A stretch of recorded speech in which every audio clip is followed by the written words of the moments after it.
लंबे संघर्ष के बाद अपनी मांगे पूरी कराने के बाद आखिरकार आंदोलनकारी किसान वापस अपने घर लौट रहे हैं और धीरे धीरे हाईवे से किसान टेंट हटा रहे हैं।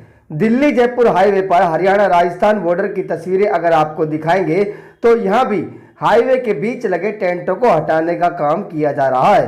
किसान नेता योगेंद्र यादव आज दोपहर शाहजहांपुर बॉर्डर पहुंचे, जिन्होंने कहा कि अगले 2 दिनों में यहाँ यातायात सामान्य रूप से चालू हो जाएगा।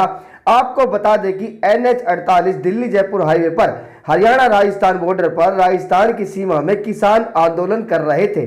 18 दिसंबर को यहां आंदोलन शुरू किया गया था और फिर धीरे धीरे यहां हाईवे के बीचों बीच करीबन 2 से 3 किलोमीटर तक किसानों ने टेंट लगाकर डेरा डाला हुआ था, जिसके कारण हरियाणा की सीमा में पुलिस ने बड़े बड़े पत्थर और लोहे के कंटेनर डाले हुए थे, जिसके कारण यह मिनटों का सफर घंटों में वाहन चालक तय करने को मजबूर थे।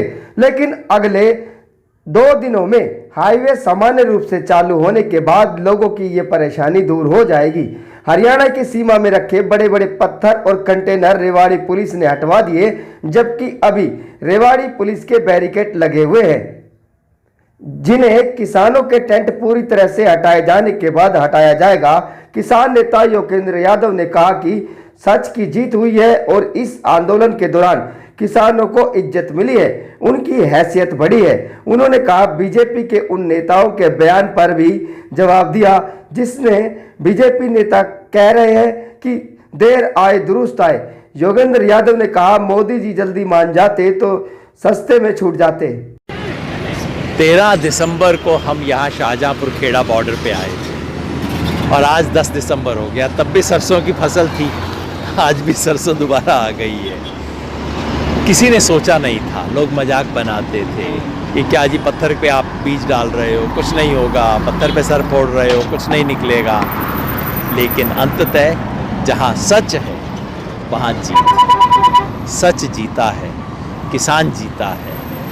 ना सिर्फ 3 काले कानून ख़त्म किए, बल्कि इस देश में किसान की असर ऊंचा है, किसान की इज्जत बढ़ी, किसान की एकता बनी और किसान की राजनीतिक ताकत स्थापित हुई। लड़ाई लंबी है और भी बाकी है, ऐसा नहीं कि हमने सब कुछ हासिल कर लिया।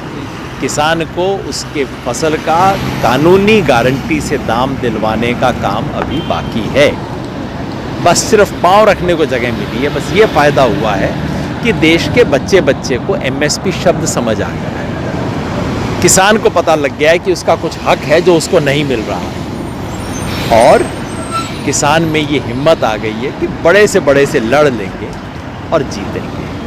तो बस एक मोर्चा अभी उठा रहे हैं, आंदोलन नहीं ख़त्म हो रहा, मोर्चा उठ रहा है, आंदोलन चलेगा, संघर्ष चलेगा। लड़े हैं, जीते हैं, लड़ेंगे और जीतेंगे। लोग बेचारे कुछ बोल रहे हैं, बोलने को उनको भी कुछ चाहिए, वो कर लेते हैं। मेरे ख्याल में इनकी हिम्मत नहीं हुई मोदी जी के पास जाके उन्हें कहने की कि सर पहले सुन लो। मैं भी बिल्कुल मानता हूँ, अगर 1 साल पहले मोदी जी मान लेते सस्ते में छूट जाते। मैं तो 1 साल से बोल रहा हूँ, जितना लंबा खींचेंगे महंगा सौदा होगा, होगा तो ज़रूर। जितना देर खींचेंगे महंगा सौदा होगा। मैं समझता हूँ बीजेपी वाले बेचारों की हिम्मत तो होती नहीं प्रधानमंत्री को बोलने की, तो इस तरफ बोल लेते हैं, कोई बात ना, बोलने दो। अभी खेड़ा बॉर्डर आप पहुँचे तो कब तक क्या मान रहे हैं कि कब तक यहाँ से सुचारू रूप से सारी चीज़ें? मोटे तौर पे ज़्यादातर कैंप आज शाम तक खाली हो जाएंगे। कल मेरे को लगता है परसों परले दिन तक प्रॉपर ट्रैफिक यहाँ चलना शुरू हो जाएगा। जो 13 तारीख को आए थे और 13 तारीख को दोबारा ट्रैफिक शुरू